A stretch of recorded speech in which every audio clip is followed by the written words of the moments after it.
तो कहानी की शुरुआत में हमें प्रेग्नेंट लेडी की एक सोनोग्राफी के लाइव रिकॉर्डिंग को दिखाती है जिसके अंदर 2 बच्चे होता है। लेकिन ये देखकर ऐसा लग रहा था कि जैसे एक बच्चा ने दूसरी बच्चा को टेक ओवर करने की कोशिश कर रहा हो। और तभी सीन शिफ्ट होकर हम मारिया नाम की एक लड़की को देखते हैं जो कि अपने स्कूल जाने के लिए रेडी हो रही थी। मारिया बहुत ही इंट्रोवर्ट थी और वो ज्यादा लोगों से बातचीत भी नहीं करती थी, इसलिए वो अपने घर पर भी अपने इमोशंस को छुपा कर रखती थी। उसके बाद वो स्कूल जाने के लिए निकल जाती है और जब वो स्कूल बस में चढ़ती है तो उसे कुछ स्टूडेंट परेशान करने लगता है क्योंकि कोई भी उससे दोस्ती करना नहीं चाहता था। और यहाँ मारिया का एक बेस्ट फ्रेंड लिली होती है, लेकिन वो भी उसे ज्यादा भाव नहीं देती, इसलिए वो ज्यादातर अकेले ही अपना टाइम बिताती थी। और एक दिन मारिया और लिली कुछ लोगों को खेलते हुए देख रही होती है कि तभी लिली वहाँ पर जाकर अपने बॉयफ्रेंड सीन को किस करने लगती है, जिसे देखकर मारिया को बहुत बुरा लगता है क्योंकि वो भी सीन को पसंद करती थी। इसके बाद मारिया अपने घर आती है और अपने पेरेंट्स के साथ खाना खाने लगती है और तभी हमें मारिया की माँ एमी और उसकी पिता डैन को दिखाती है। डैन एक प्लास्टिक सर्जन होता है, इसलिए उसको हर चीज परफेक्ट पसंद था, जिस वजह से वो अपने बेटी को भी परफेक्ट रखने में काफी स्ट्रिक्ट करते थे। लेकिन मारिया की माँ एक डिप्रेशन की शिकार थी, इसलिए उसे अक्सर बुरे सपने आते थे।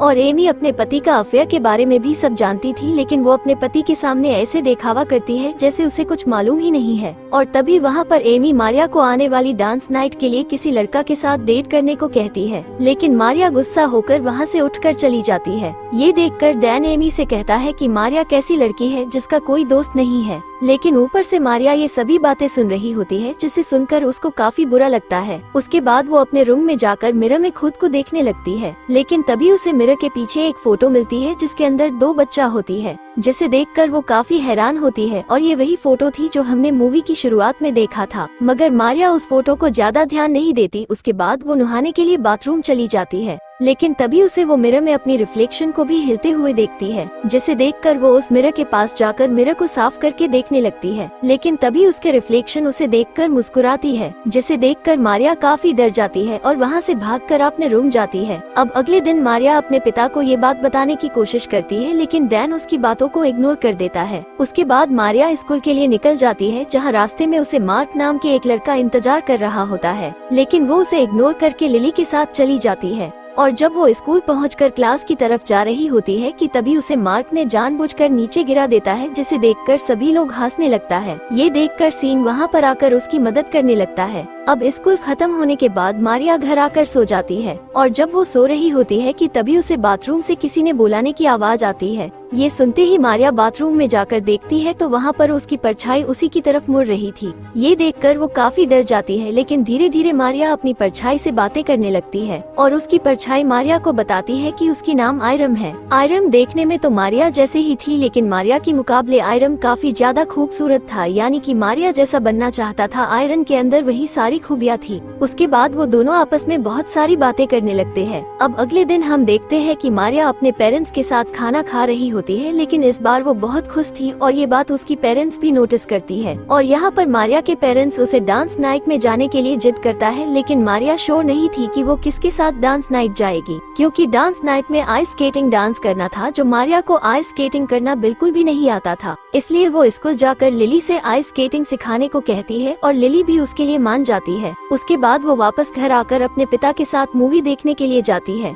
और जब वो दोनों मूवी देखकर बाहर आ रही होती है कि तभी मारिया मार्क से टकराता है, लेकिन डैन वहाँ पर होने की वजह से मार्क उसे अच्छा बिहेव करता है। और जब रास्ते में मारिया अपने पिता के साथ जा रही होता है तभी डैन उसे बताता है कि मैं तुम्हें जल्दी ही तुम्हारी बर्थडे गिफ्ट देने वाला हूँ। उसके बाद वो घर आकर एक बार फिर से आयरम से बात करने के लिए जाती है और उससे बताती है कि शायद मेरे पिता ने मुझे कार गिफ्ट करने वाले हैं ताकि मैं उस बस की जगह अपने कार से स्कूल जाऊं। अब अगले सुबह जब मारिया क्लिनिक जाती है तो उसके पिता ने उसे बर्थडे गिफ्ट के तौर पर उसकी नोज और लिप्स की सर्जरी करने की बात करता है ताकि वो परफेक्ट देखे। ये सुनकर मारिया को काफी बुरा लगता है, इसलिए वो वहाँ से वापस अपने घर आ जाती है और फिर आयरम से बातें करने लगती है। लेकिन इस बार मारिया को बातें करते हुए एमी ने सुन लेती है, इसलिए वो जाकर डैन को ये सारी बातें बताती है, लेकिन डैन मारिया के बारे में बात करना नहीं चाहता था। इसके बाद वो एमी को नींद की दवाई देकर सो जाने को कहता है। अब अगले दिन लिली मारिया को आइस स्केटिंग सिखाने के लिए ले जाती है और जब वो दोनों आइस स्केटिंग सीख रही होती है कि तभी मारिया नीचे गिर जाती है,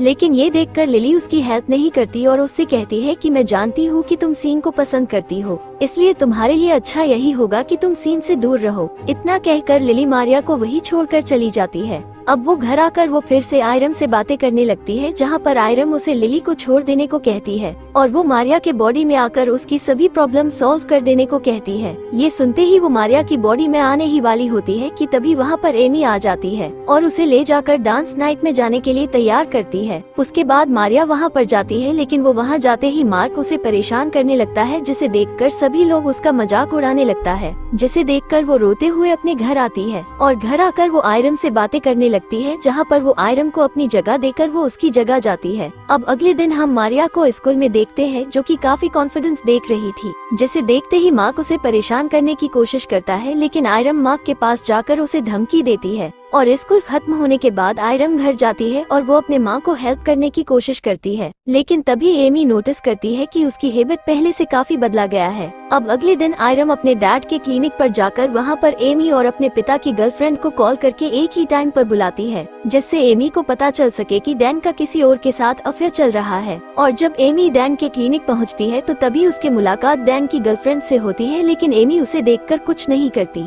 और अब रात में जब एमी अकेली होती है तभी आयरम जाकर एमी से नाराज होने लगती है और उससे कहती है कि आपको सब कुछ पता होने के बावजूद भी कुछ नहीं करती हो। ये सुनते ही एमी आयरम को जोरदार थप्पड़ मारती है। उसके बाद आयरम अपने रूम में जाकर मारिया से बात करती है और उससे कहती है कि मैं तुमको परेशान करने वाले सभी लोगों से बदला लूंगी। इतना कहकर वो वहाँ से चली जाती है। अब अगले दिन स्कूल में सब लोग जाने के बाद आयरम मार्क के पास जाकर उसके पैर को हॉकी स्टिक से मारकर तोड़ देती है। इसके बाद आयरम आइस स्केटिंग की कुछ दिनों तक काफी ज्यादा प्रैक्टिस करके आइस स्केटिंग सीख जाती है और थोड़े दिन के बाद आयरम लिली के पास जाकर उसे दोबारा आइस स्केटिंग सिखाने के लिए कहती है, जिस पर लिली भी उसे सिखाने के लिए मान जाती है। लेकिन तभी लिली उसकी परफेक्ट आइस स्केटिंग देखकर काफी हैरान हो जाती है, क्योंकि कुछ दिन पहले उसे कुछ भी नहीं आती थी। अब वो दोनों एक साथ स्केटिंग कर रही होती है कि तभी आयरम लिली से मारिया का बदला लेने के लिए उसको धक्का देती है, जिससे लिली नीचे गिर जाती है और दूर जाकर एक पत्थर से टकरा जाती है, जिस वजह से उसकी वहीं पर मौत हो जाती है।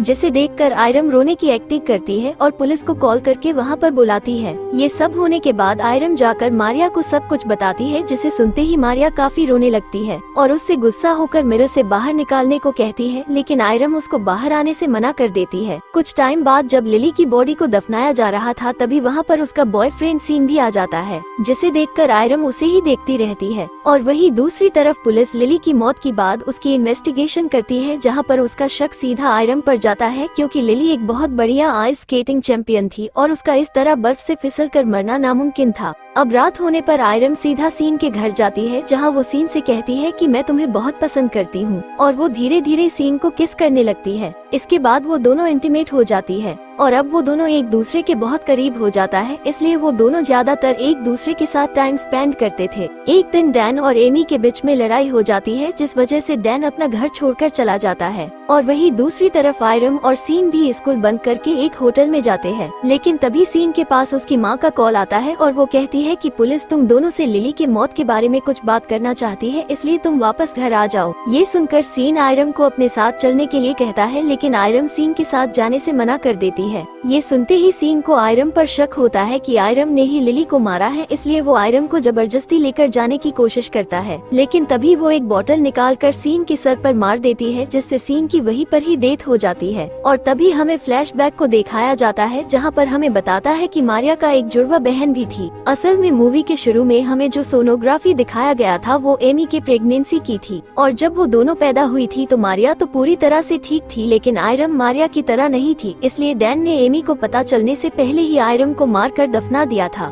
जिस वजह से एमी को हर रोज बुरे सपना आता था। अब आयरम वहाँ से डैन के क्लिनिक पर जाती है और अपना सभी कपड़ा उतार कर डैन से पूछती है कि अगर मैं परफेक्ट नहीं होती तो तब भी आप मुझसे उतना ही प्यार करते हो जो अभी कर रहे हो। ये सुनते ही डैन उसको जवाब देता है कि हाँ, मैं तुम्हें तब भी इतना ही प्यार करता हूँ और हमेशा करता रहता हूँ। लेकिन आयरम को पता था कि डैन की ये सभी बातें झूठ है, इसलिए वो एक चाकू से डैन के गला काट देती है, जिससे उसका भी वहीं पर मौत हो जाता है। अब ये सब होने के बाद वो मारिया से बात करने के लिए मिरर देखता है तो वहाँ पर मारिया उसे नजर नहीं आती। ये देखकर ऐसा लगता है कि अब मारिया और आयरम एक ही बॉडी में है। उसके बाद मारिया अपने घर में आकर अपनी मॉम के पास जाकर सो जाती है और मूवी के अंत में हमें दिखाया जाता है कि एमी के बगल में मारिया और आयरम दोनों ही सो रहा होता है। और इसी के साथ ये मूवी भी यहीं पर एंड हो जाती है।